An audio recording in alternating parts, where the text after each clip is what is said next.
Okay, I'm with Edward Gillespie, and this is Ed teaches Jeff poetry for the Dialogue Doctor um, thing because I am bad at poetry, know nothing about it. So I'm super excited to have a friend like Ed who can teach me poetry.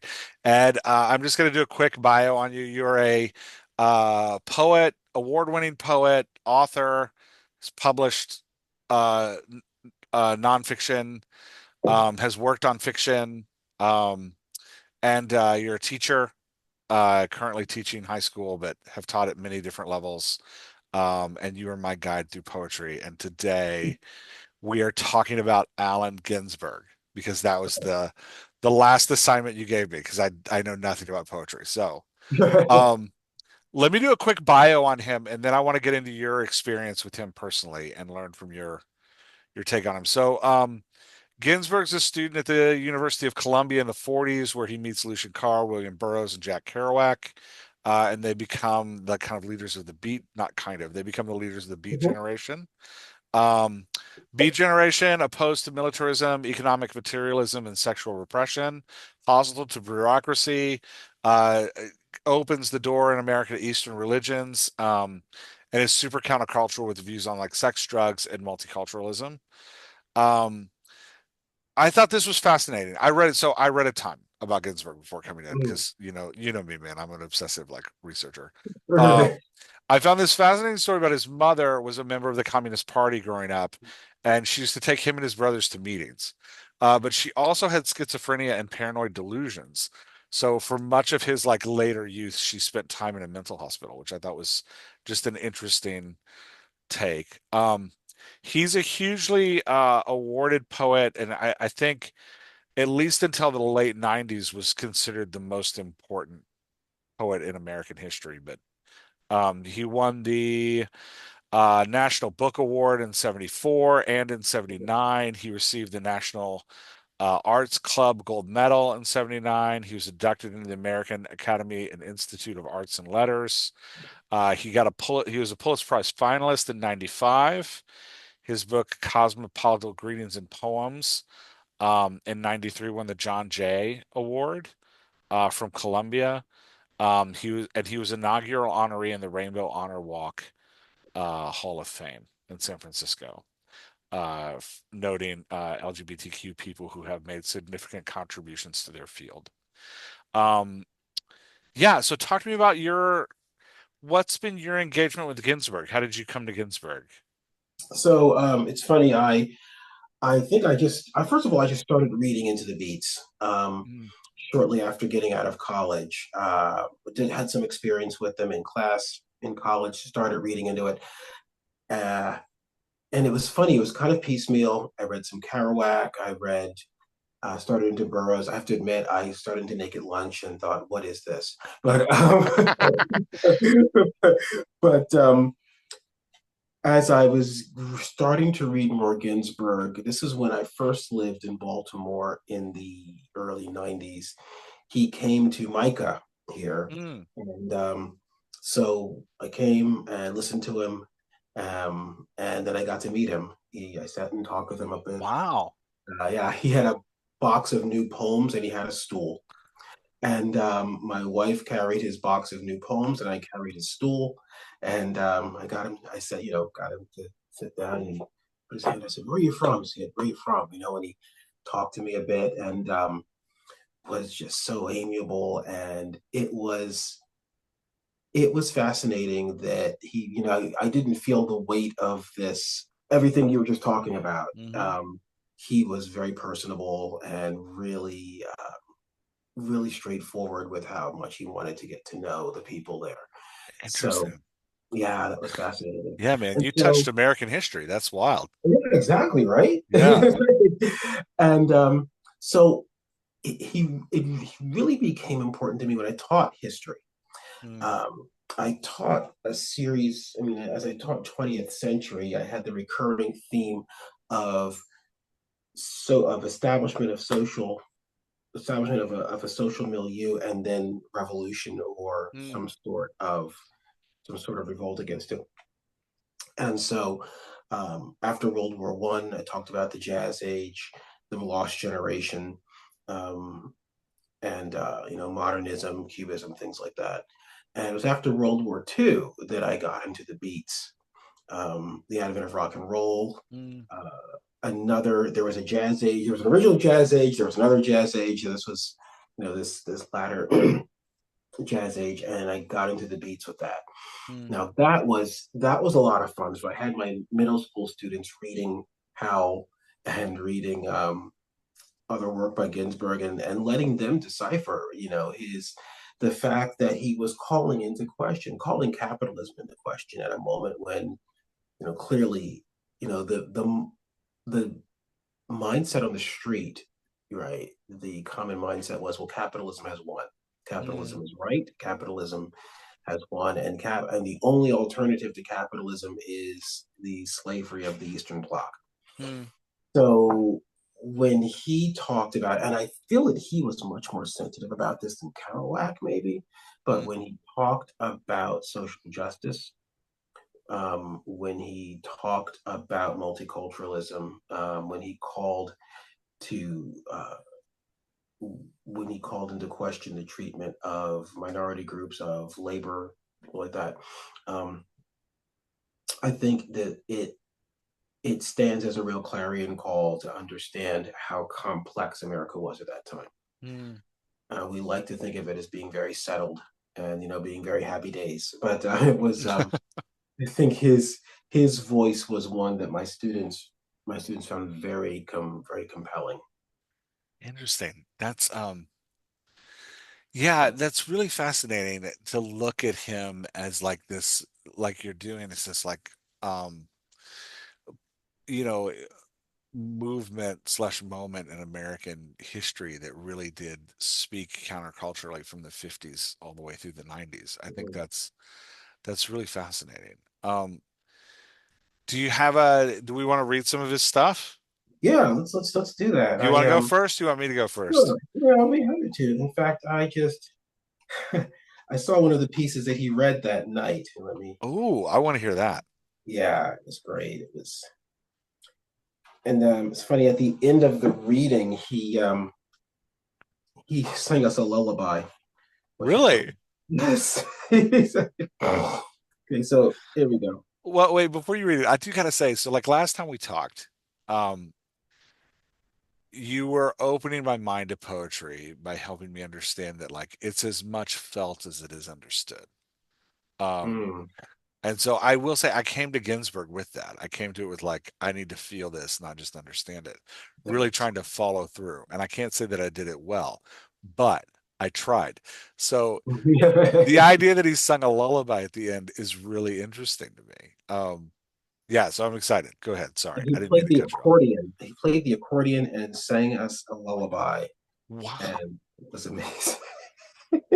Let me see here. So this is called Humbom. Okay. Humbom! Exclamation point. Humbom. I Humbom. We bombed them. We bombed them. Humbom. We bombed them. Who bombed? We bombed them. Who bombed? We bombed them. Whom bomb? We bomb you? Whom bomb? We bomb you. You bomb who? You bomb you. Who bomb? You bomb you. What do we do? What do we bomb? What do we do? Who do we bomb?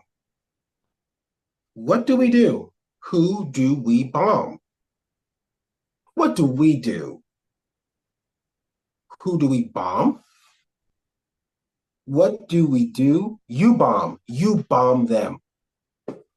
What do we do? You bomb. You bomb them.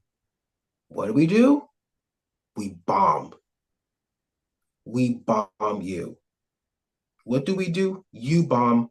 You bomb you. Who bomb? We bomb you. Whom bomb? We bomb you. Whom bomb? You bomb you. Whom bomb?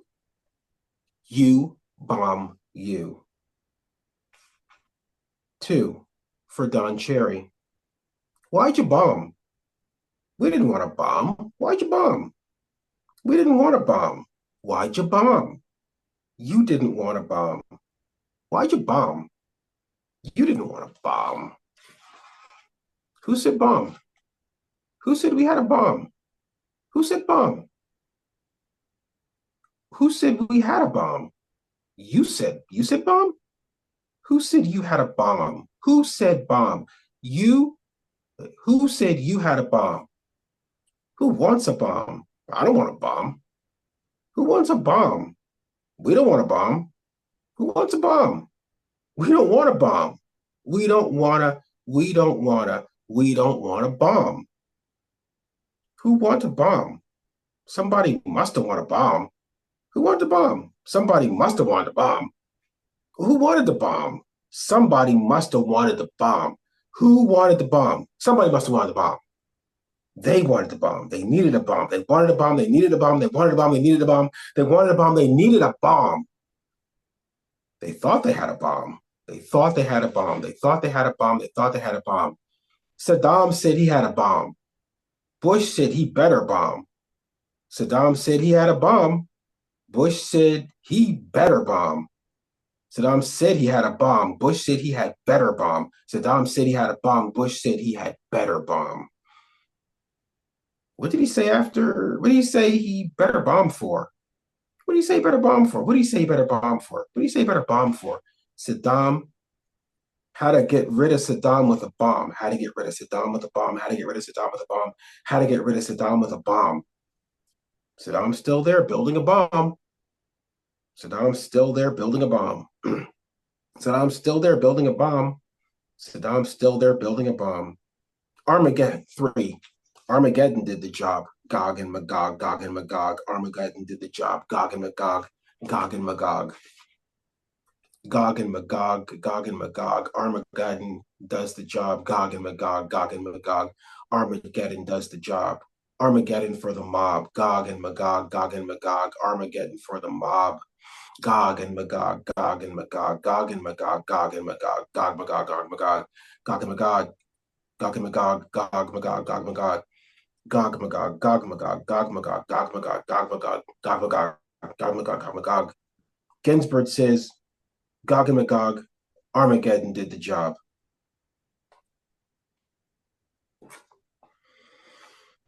Damn.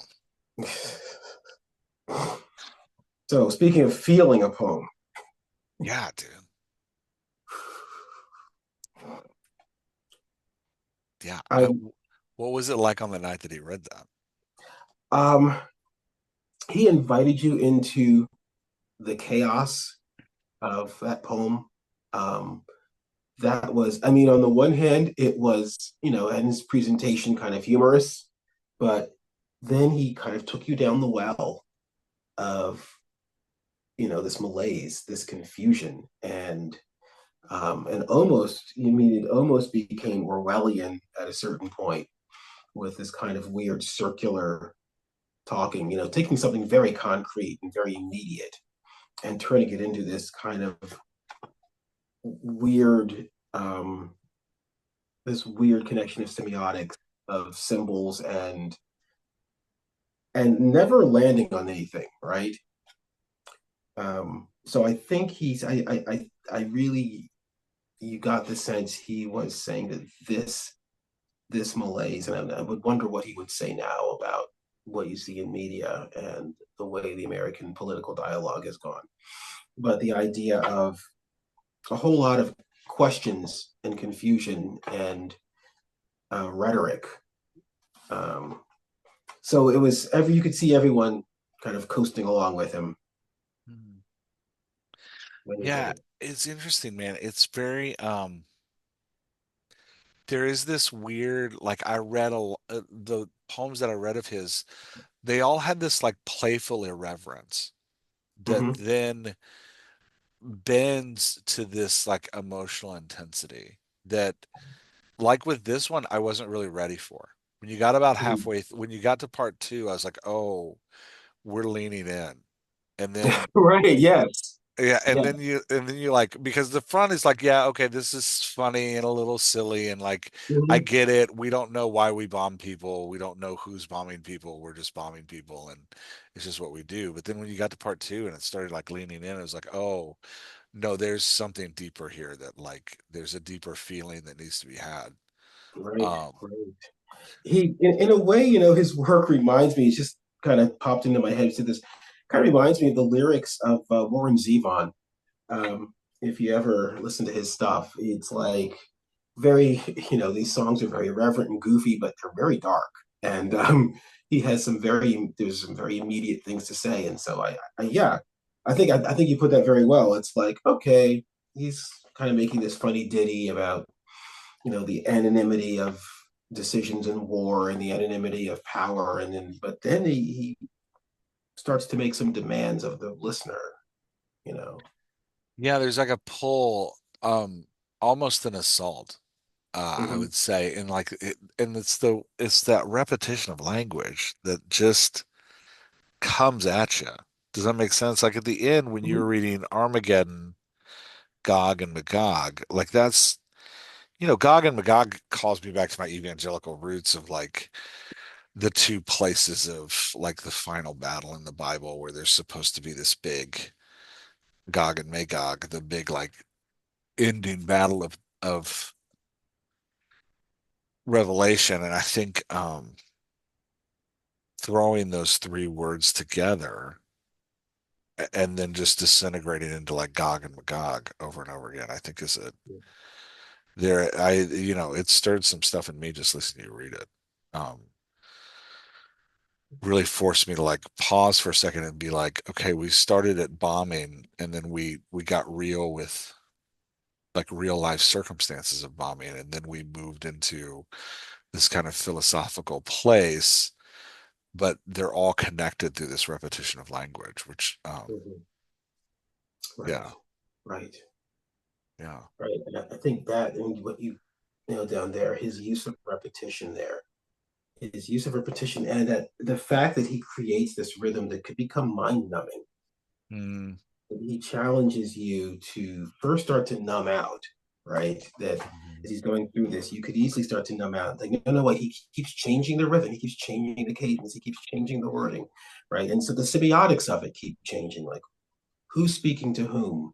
What does this represent? So he's asking you to he's kind of bringing the mindfulness forward, right? And almost making it like a mantra at some point. Yeah, the word mantra is interesting because when you got to that part three where you're reading about um uh how to get rid of Saddam with a bomb, and you just start repeating that phrase, I instinctually had the thought, how long is this going to go on? But then right away it was like that's what he's trying to do. He's trying to get Right. you to go, how long is this going to go on? Right? Like that's the point. And it was one of those like, oh, he got me. Right. Right there. Right. Like, how long are we Right. going to repeat this phrase? Oh, yeah, that's the thing is how long is this? That's the question. I think one of the underlying questions that I come away with is like, how long is this going to go on? Um, Right. Right. Right. And yeah. that's the thing. And that when the questions are asked, there's this repetition of we're obligated, this like perfunctory need to ask these questions. Well, why'd you bomb? You bomb? Why'd you bomb? Mhm. You bomb. We had to bomb them. We had to bomb them. Why'd you bomb them? We had to bomb them. And it's like, okay, we checked the boxes. Mhm. They did the bombing. They asked the questions. Now we're good because we just kind of got lost in the mantra of this is what we do, right? Yeah. So Yeah. so it was like a meditation, asking us a mantra, asking us to find a level of mindfulness through this kind of humming repetition. Mm. Is what I mean. I love the part they wanted a bomb, they needed a bomb, they wanted a bomb, they needed a bomb, right? Yeah. Yeah. Okay. I'm going to read one. Yes, yes. This was my favorite that I read of his. I didn't read, I'm nowhere near as versed in him as you are, but this was it's called Sunflower Sutra. Ah, Do you know this one already? I it read it a while ago. Yes, I haven't read it. Haven't read it in some time, but yes, I do know it. It's Okay. great. I'm nowhere near as good a reader as you are, so you'll have to all suffer through my if anybody's listening, just fast forward 30 seconds. Um, I walked on the banks of the Tin Con Banana Dock and sat down under the huge shade of the Southern Pacific locomotive to look at the sunset over the box house hills and cry. Jack Herwick sat beside me on a busted rusty iron pole. Companion, we thought the same thoughts of the soul, bleak and blue and sad-eyed, surrounded by gnarled steel roots of trees of machinery. The oily water on the river mirrored the red sky sun sank on the top of the final Frisco peaks. No fish in that stream, no hermit in those mounts, just ourselves, roomy-eyed and hungover like old bums on a riverbank, tired and willy. Look at the sunflower, he said. There was a dead gray shadow against the sky, big as a man sitting dry on the top pile of ancient sawdust. I rushed up, enchanted. It was my first sunflower, memories of Blake, my visions, Harlem, and hells of the East River, bridges clanking, Joe's greasy sandwiches, dead baby carriages, black treadless tires, forgotten and untreaded, the poem of the riverbank, condoms and pots and steel knives, nothing stainless, only dank muck and razor-sharp artifacts passing into the past, and the gray sunflower poised against the sunset, crackly, bleak, and dusty, with smut and smog and smoke, Odin locomotives in the eye, corallina of bleary spikes pushed down and broken like a battered crown, seeds fallen on its face, soon to be toothless, mouth of a sunny air, sun rays obliterated on the hairy head like a dried wire spider web. Leaves stuck out like arms out of the stem, gestures from the sawdust root, broke pieces plaster, fallen from the black twigs, a dead fly in its ear. Unholy, battered old thing you were, my sunflower. Oh, my soul, I loved you then. The grime was no man's grime, but death and human locomotives. All that dress and dust, that veil that darkened railroad skin, the smog of creek, the eyelid of black misery, that soot hand, phallus, and protubulance of artificial, worse than dirt, industrial, modern, and all that civilization spotting your crazy golden crown. And those blear thoughts of death and dusty, loveless eyes, and the ends of withered roots below in a home pile of sand and sawdust, rubber dollar bills, skin machinery, and guts, innards of weeping, coughing car, an empty, lonely tickens with the rusty tongues alack.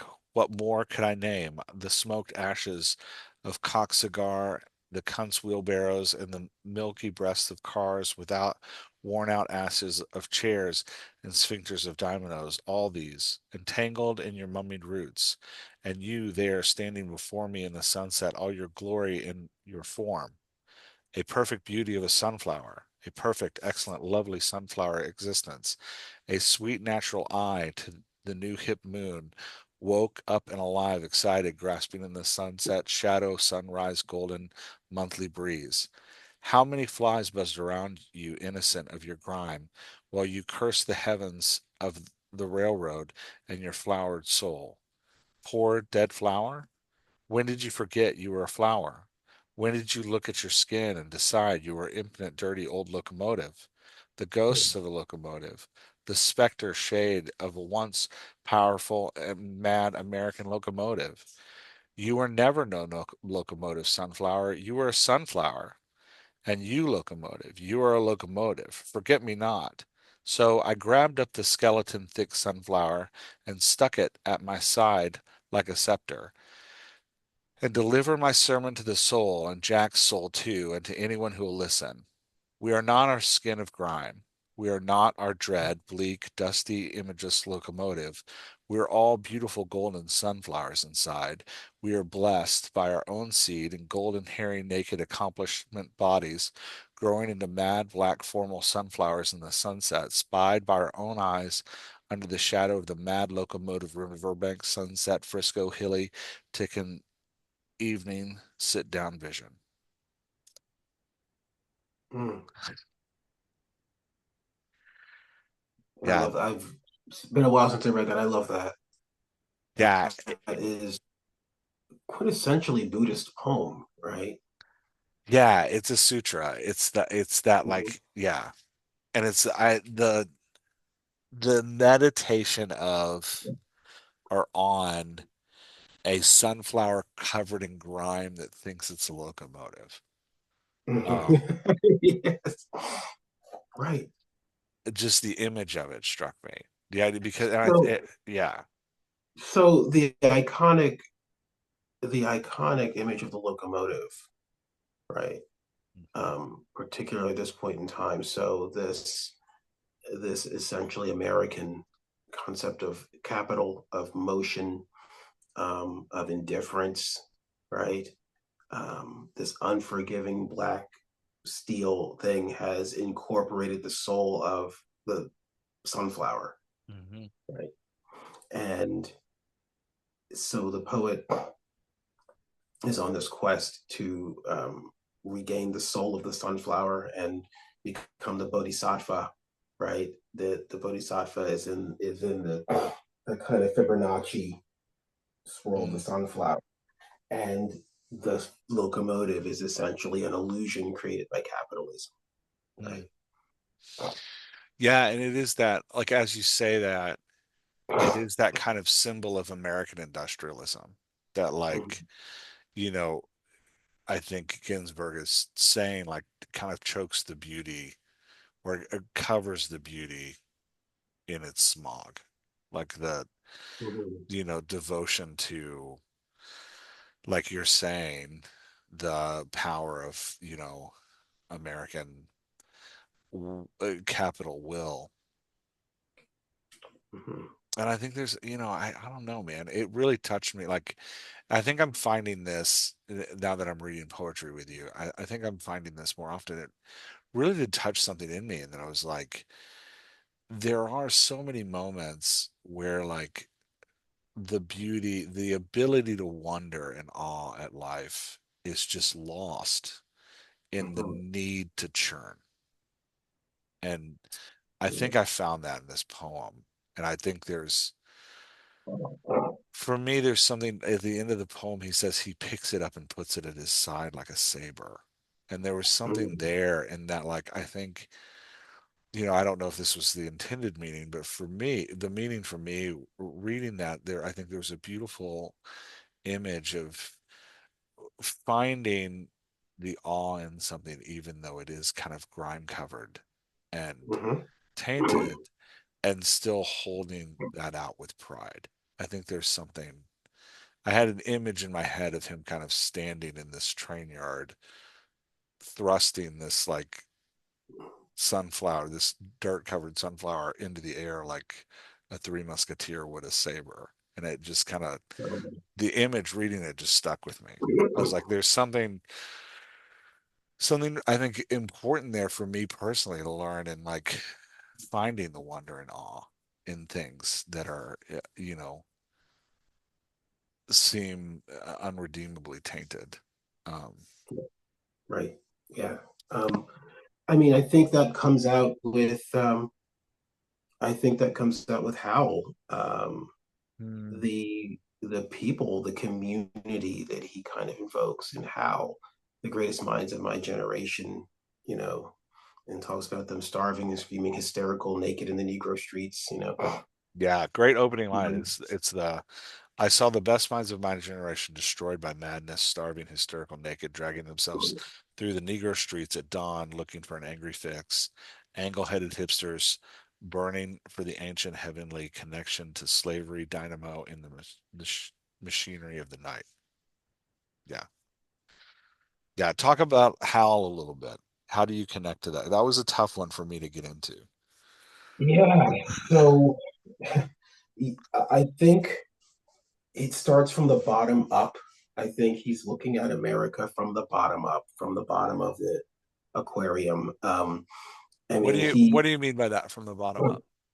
so he starts with, okay, the greatest minds of my generation. Okay, so we're talking the 50s. Hmm.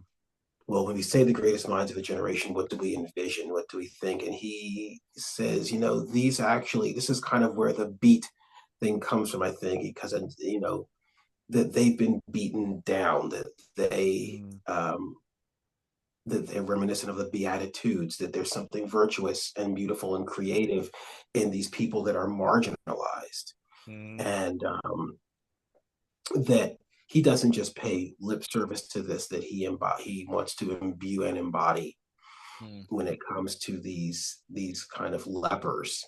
Um, Embracing the idea of the angry fix, the mm, heroine, embracing the trauma. And just the very title, that how it's not it's not about a word, it's about a feeling, mm, and it's about the amygdala, you know, and a howl is something authentic too, right? So what I got from it, I used it with my history class, and that they really saw that as being kind of the anthem of, there was always a counterculture. We like to use the term counterculture.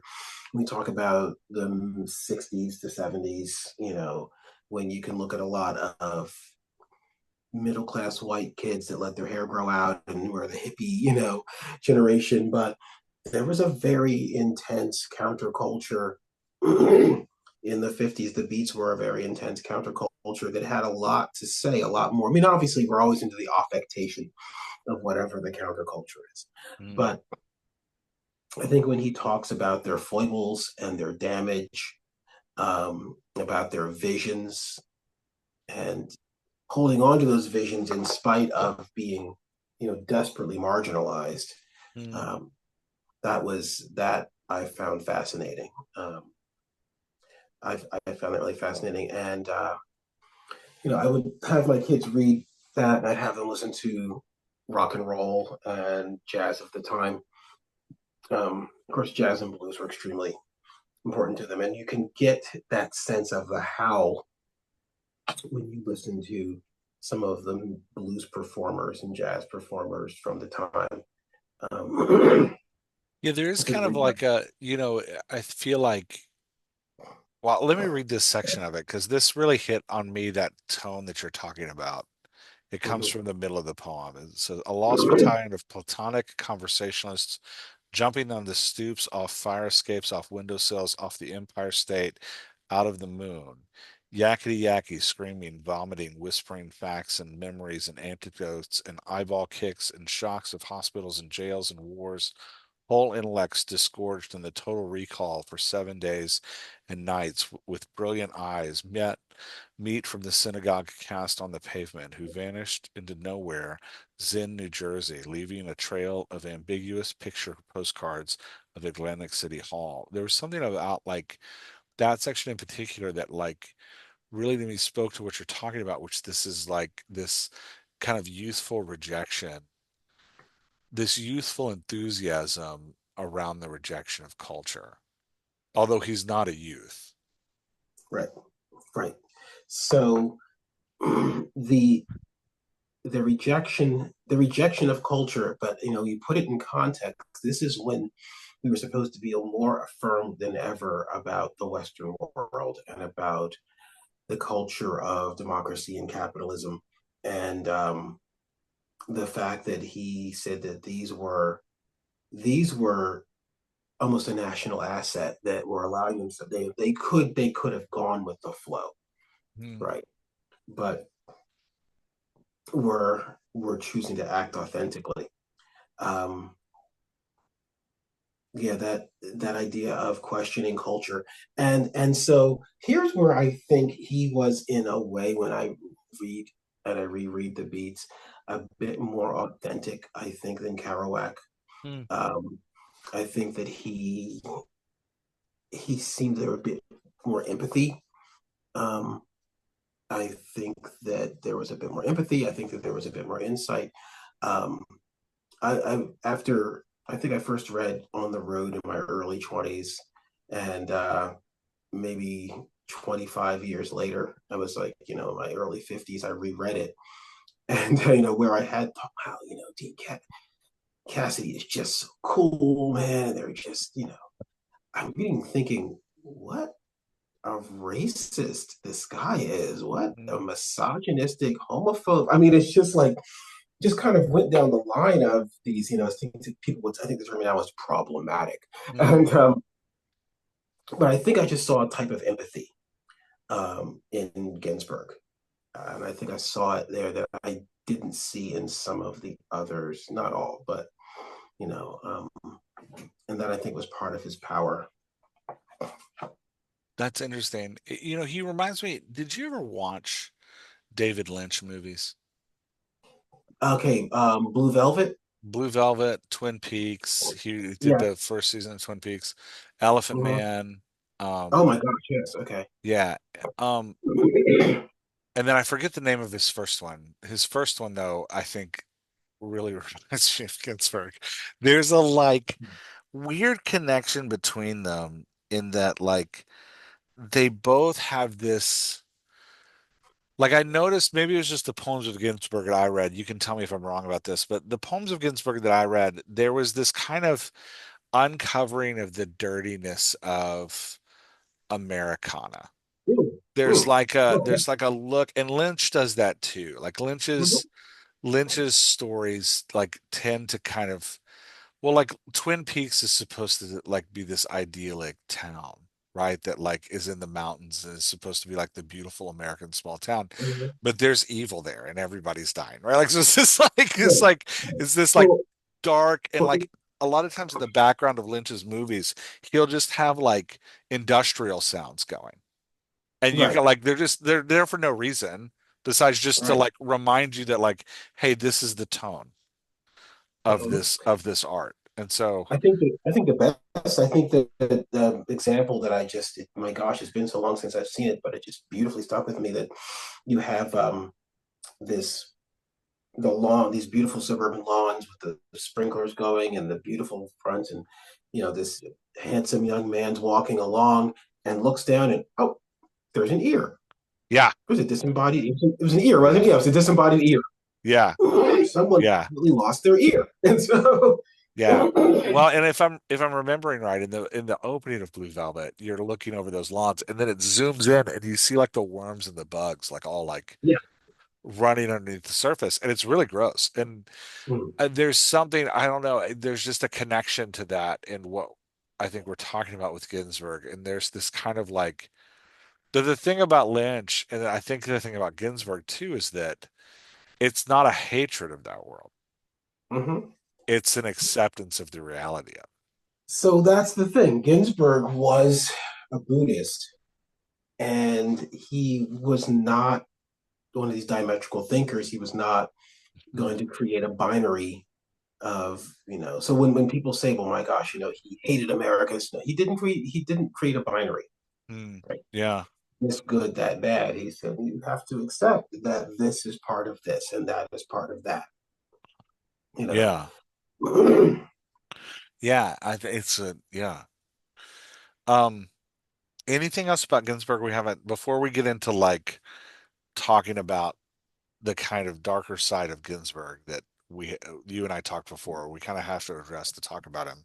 Sure, sure. Um, before we get into that, anything else about Ginsburg?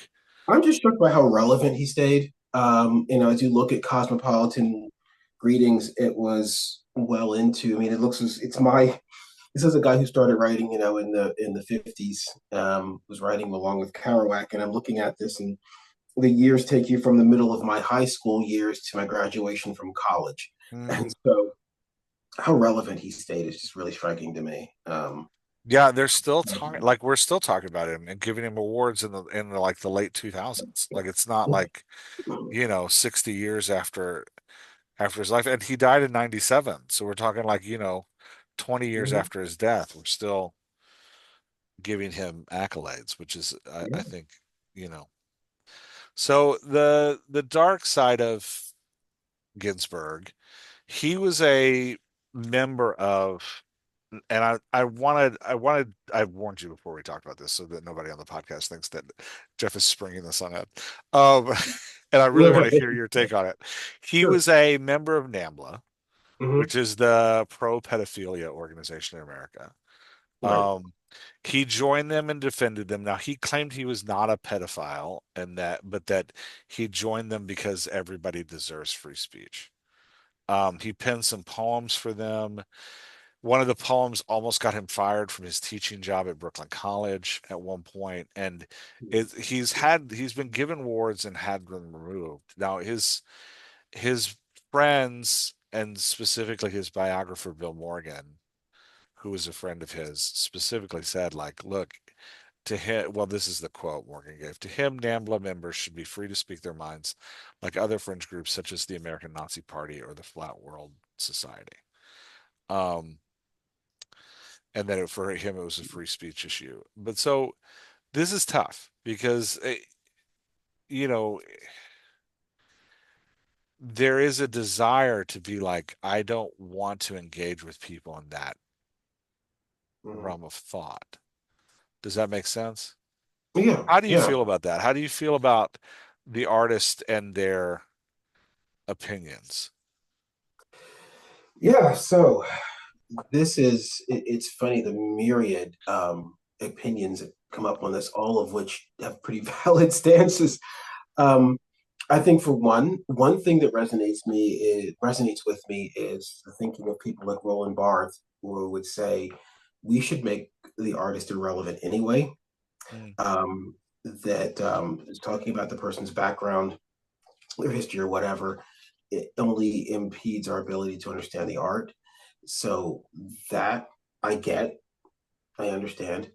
I also get that, am I looking at a situation in which I'm supporting someone, giving affirmation to someone who is, horribly diametrically opposed to something reasonable? And, I don't think, I have to be honest, I don't think there's a clear cut, definitive, final period on this sentence. I would definitely say, would I want to interface with? I mean, after I found out about him being with Namblo, which I found out much later, like after I met him, after I started reading hmm his work, I was very ambivalent. I was like, well, I don't see it reflected, but clearly he was openly a member of this, and so I would say, it's always it's a very, I think this gets back to Roland Barthes, a very personal judgment call on this type of thing. Um, because it seems like everyone has a different metric. So I start to wonder how we can really nail it down, because I know that for some people, the cause that would drive them away from an artist. I mean, I think a great example would be the Dixie Chicks, right? mm Lots of people decided they simply could not consume their art because they exercised their First Amendment rights and didn't think a war was a good idea and said that. Um, that's their metric. So when I really think about it, and I hope this doesn't sound like too much of a dodge. I think it's kind of hard to really nail down an objective final answer be, because there are so many different perspectives on so many different subjects. I know that for me, I did have a harder time consuming his. I mean, I still enjoyed his poetry. It didn't stop being good. Um, but I definitely did not feel the affinity. mm. That was definitely an issue for me. I still was able to engage with his poetry in an academic way. I was still able to engage with his poetry. It was useful. I mean, I couldn't just shrug it. I couldn't make it. That didn't make it go away. It was like you have to understand his poetry to get a grip on America in the 20th century, and so that has to be there. Um, but I definitely I guess it functions on different levels. I think is what I'm trying to say. I think it Yeah, I functions. hear you. I think there's a like, in our kind of like hyper capitalist world, like I'm about to say some things and I don't know if they make any sense, but they're just running through my head. In our kind of like hyper capitalist world where we like where everything is public and everything is presentation, right? Mhm. And we are defined as brands.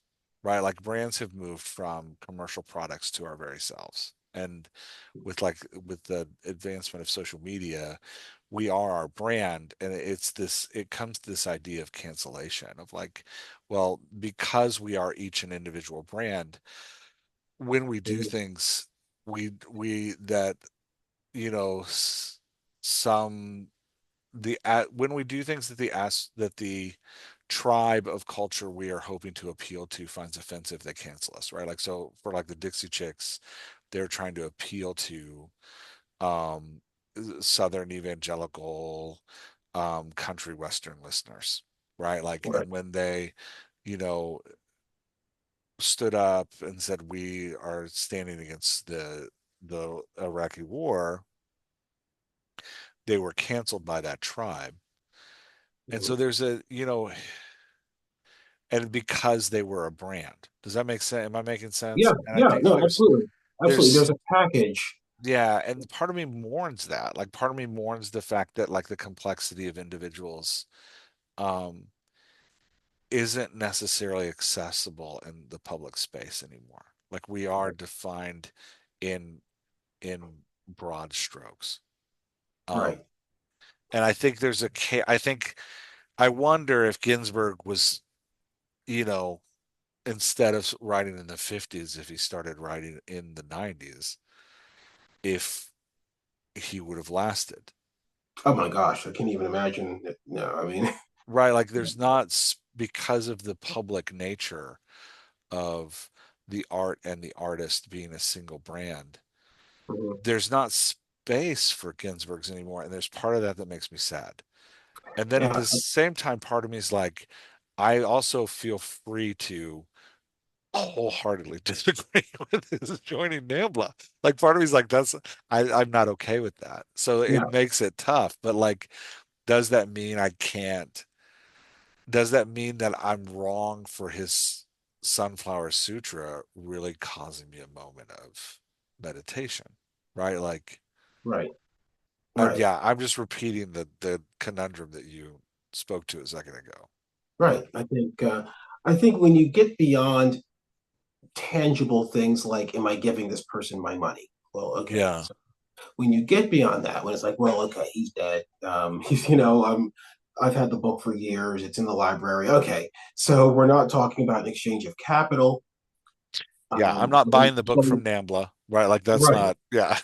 right, right. Yeah. But if it's just a matter of affinity, I think, or cultural affirmation, you know, um, then like I said, it becomes complicated. Am I giving my affirmation to the whole package? Am I giving the affirmation to a character this person is playing? Yeah. Or am I giving affirmation to the work in spite of?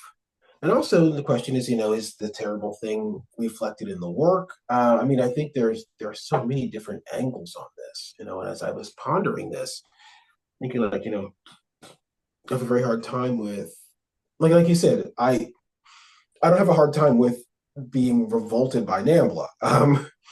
No. Yeah, You but know, I have a hard time with this artist who seems to have created so much art that like shaped generations and touched the world. And then there's this very dark aspect of him that I firmly disagree with. What do I do with this contrast that's laid in front of me? Um, mhm, yeah, I don't know. I'm with you. I don't know. I don't know that there's a good answer to it. I think it's yeah, I think the question sucks. yeah. I mean, I think I got to a point. I was literally reading um, "Under the Roofs of Paris" by Henry Miller, Mm. and I literally in the middle of the book, I just couldn't take his misogyny anymore. Um, his writing was brilliant. His He took you on these wild rides, these linguistic rides, but I just couldn't deal with how misogynistic he was. And as I heard more about the way he treated women, and I listened to Erica Jong, and it's just like I can't consume this. I mean, it's like I can't, just for my own well being. I can't keep consuming this. Yeah, Um, we mentioned David Lynch earlier. I was the same with his movies. I was trying to watch through because I like to grab a director and watch all the way through their work. Mhm. And I was trying to watch through his work, and I got to like I don't even remember which movie I got to. I got like three in, and he's really brutal toward women. Mhm. And I was like, I don't want to watch this anymore. Like I'm sure that he and I don't. Part of me is like I don't want to judge people who enjoy his art outside of the brutality to women, Mhm. right? That either don't see it. I mean, if they don't have a problem with it, I do kind of judge that. But if Right. if they don't Right. see it, if it doesn't bother them, like if it's something that they can excuse, I don't want to judge them for appreciating his stuff despite this thing that happens in his movies where Right. and I don't know like for him specifically, I don't know if he's commentating on that in American society or if I don't think he's advocating for it, but it is one of those things of like I just couldn't take it anymore. So I couldn't watch it. But Right. yeah, but it's I think you're what you're saying about like drawing personal lines and having the strength to do that and to be like I don't need to consume this because it's it has this negative connotations that I don't want to endorse not just externally but internally as well. Right. Right. I think that's that's a huge thing that um if I find myself reading something that, there's something just that's diametrically opposed to my worldview and is particularly repulsive, I can't incorporate it anymore. Mm, Um, Even if it's well done. I mean, to the point that I was really very irritated that I could no longer enjoy Lethal Weapon because I found that Mel Gibson is such a repulsive human being. And goofy as the movie was, it was something from high school. I used to enjoy that. And mm, I was like, I can't look at this guy. I can't deal with yeah. this. He's fine. He doesn't need my money. But even if he did one way or the other, I can't incorporate this into my life. Mm, So I think you can reevaluate relationship with a mm, writer. I think you can reset and say, okay, now this writer basically takes an academic place in my life. It's not, I don't have the same personal connection with with these characters, with this author, with his intent or her intent. I just can't have the same relationship because in a way I've outgrown it. mhm, When I found out that this person had this view or that view, I outgrew this person. That's just not one I can incorporate. So it might be a matter of being able to step back and say, okay, now this takes on a kind of a more objective, mm, academic view of, well, what does this piece mean? When did it come out? Why is it important? Versus something that's within my inner circle. mm, I think when you think about it, that was kind of like they were faced with this issue when they started turning the Bond films into movies because they were so wildly racist and so wildly misogynistic that there was no way modern audiences like that you'd have droves of people going to see them if Bond used the type of language, this racist language that he used in the books, and mhm, did some of the things he did in the books and just outright raped women, he would not even be an anti-hero. He would be, mhm, just horrible. And the thing is, the relationship of the consumer to the character and to Ian Fleming himself, who was just a bombastic Victorian ass, just horrible. And that's why he created the character and created a lot of the plot lines because he was very concerned about changes he saw taking place in the world. interesting. I didn't know that. The British Empire receding, the civil rights movement in the Oh, U.S.